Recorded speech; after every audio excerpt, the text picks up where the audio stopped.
My aunt's voice was a thread of sound, barely there in the stifling heat of the kitchen. "You can't go out tonight, Jake. Not on the 19th. The mountain doesn't like it." I just waved her off. "I just need a little bourbon, Auntie." "The liquor store on Highway 12 inches. It's closed," she cut in, her voice cracking with an urgency that startled me. Her deep-set eyes bored into mine. "Closed for a long time. Like everything else in this godforsaken valley. Stay here. For me." But I couldn't. The four walls of my childhood home were closing in, the air thick with the smell of cough medicine and a mountain of regrets. I snatched my keys from the hook. Caroline reached out, a flicker of emotion, as if to stop me, but her hand fell back to her side, a gesture of painful resignation. She knew.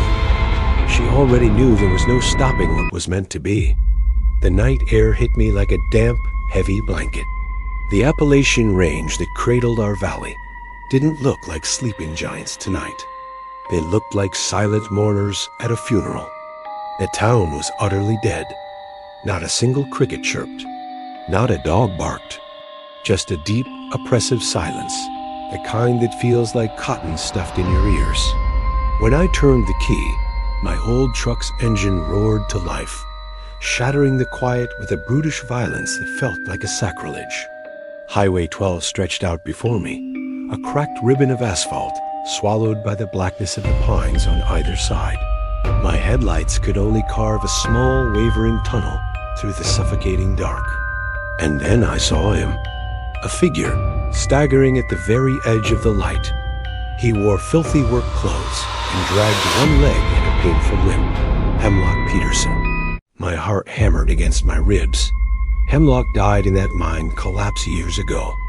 I slammed on the brakes, the truck skidding on loose gravel. I whipped my head around to look in the rearview mirror. The road was empty. "Just your imagination," I muttered, my voice sounding small in the cab. But a cold dread snaked down my spine. Hemlock wasn't heading into town. He was going up the mountain, toward Black Rock Mine. I tried to shake the image from my mind and pushed the accelerator. A few miles down the road, something flickered ahead. A sickly, blinking red neon sign. Waltz, gas and liquor. It was lit, but Caroline had sworn it was closed. I pulled into the overgrown parking lot, the tires crunching on gravel and weeds. A foul stench immediately hit me, sulfur, mixed with something decaying, like wet clay from a freshly dug grave. The front door of the store was ajar, and it creaked open as I pushed it. Inside, the air was thick with dust and the sharp tang of old vinegar. That red neon light bathed everything in a gruesome, dried blood hue. The shelves were still stocked, but everything was coated in a thick, grayish film. Cereal boxes bulged unnaturally, and beer cans were warped and twisted. I walked cautiously toward the counter. Pinned to an old corkboard was a calendar. It was from 10 years ago, October. The 19th was circled in red ink. Beside it, a yellowed newspaper clipping. The headline screamed at me, "Black Rock Mine Disaster. 12 dead." And below it, in much smaller print, "Manager Jacob Harris denies responsibility. My name." A rustling sound came from the back of the store. I stumbled backward, crashing into a shelf. Bottles tumbled and shattered, releasing the stench of cheap, sour liquor. That was it. I bolted, bursting out into the night air and leaping into the truck, fumbling to lock the door. My hands shook so badly, I could barely get the key into the ignition. I turned it. A cold, dead click. Nothing. And then I saw him, standing at the edge of the parking lot, just outside the reach of my headlights. A figure in a heavy miner's jacket, which seemed oddly thick for such a warm night.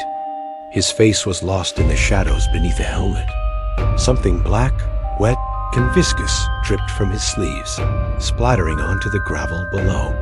I screamed, a raw, ragged sound, twisting the key again and again. Click, click. Then, with a shudder, the engine roared to life. I slammed the truck into gear and stomped on the gas. The wheels spun wildly before gripping the asphalt, and I sped away, leaving the red glow of Waltz behind me. I just had to get back to my aunt's house, back to safety. But the road, it was changing. The smooth asphalt had vanished, replaced by a rough, gravelly path. My heart sank into my stomach. I wasn't on Highway 12 anymore.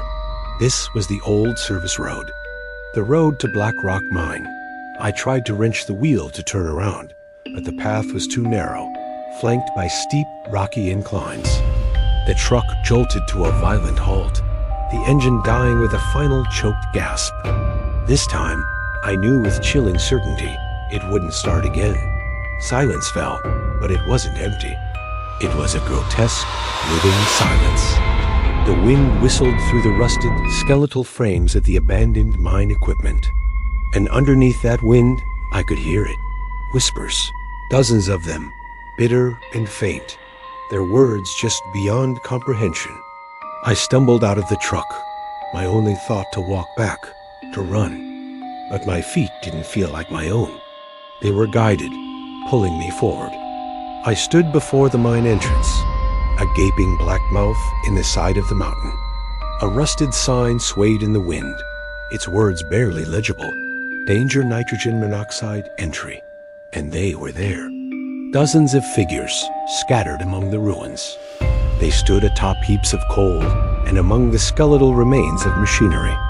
All silent, all with their backs turned to me, staring down into the pitch-dark throat of the mine. I took a step back, and my foot crushed a dry branch. Snap. The sound was like a gunshot in the dead quiet. The turning began.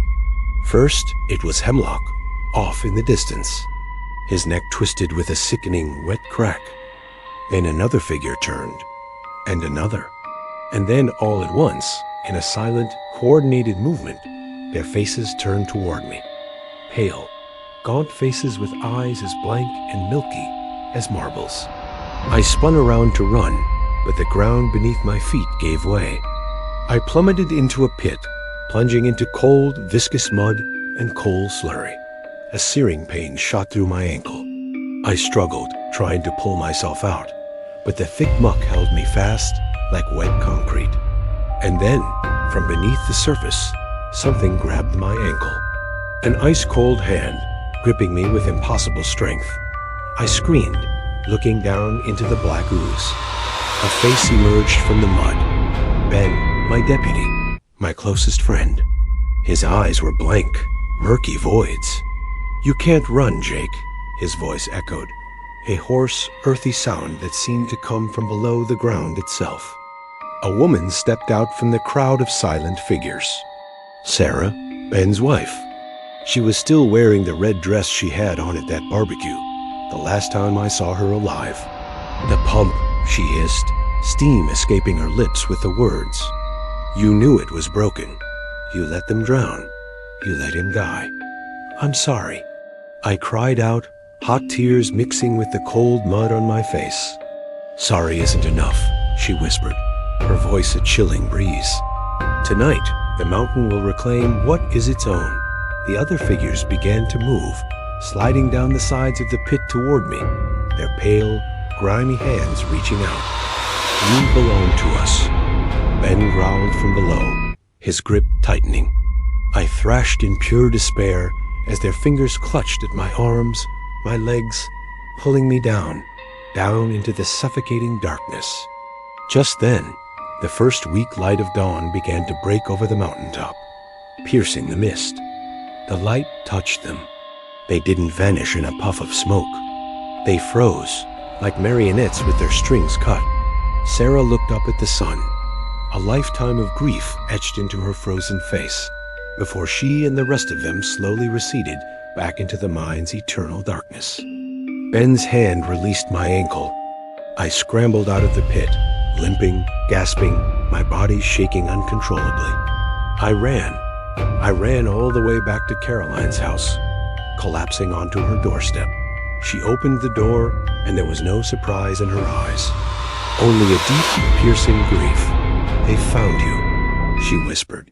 I could only nod, speechless. "They always do," she said, her voice heavy with the weight of years. On the 19th, I dragged my battered body into the bathroom, desperate to wash away the mud, the stench, the memories. I stared into the mirror. My face was pale, scratched, and haunted. I looked down at my hands, scrubbing at the grime under my fingernails.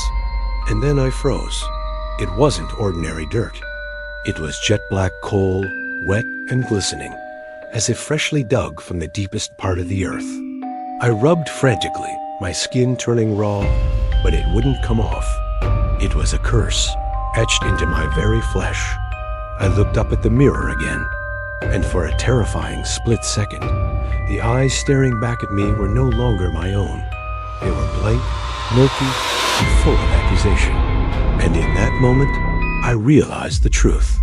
I would never leave this valley. I had belonged to this mountain all along. Thanks for watching. If you enjoyed this story, please don't forget to like, subscribe, and hit that notification bell so you don't miss our next descent into the dark. Stay safe out there.